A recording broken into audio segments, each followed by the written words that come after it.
2009 সাল থেকে শুরু করে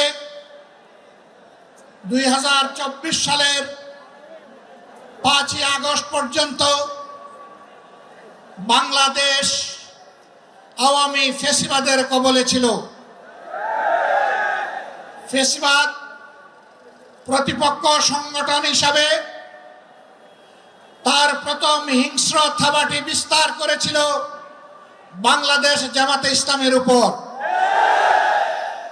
সকল শীর্ষ নেতৃবৃন্দকে এক এক করে তারা বন্দী করেছিল। প্রথম দফা বন্দী হওয়ার পর প্রিয় সংগঠন এটিএম আজহারুল ইসলামের উপর সেই সময়ের গুরু দায়িত্ব তুলে দিয়েছিল। ভারপ্রাপ্ত সেক্রেটারি জেনারেল হিসাবে সংগঠনকে তিনি নেতৃত্ব দিচ্ছিলেন। পথের কাটা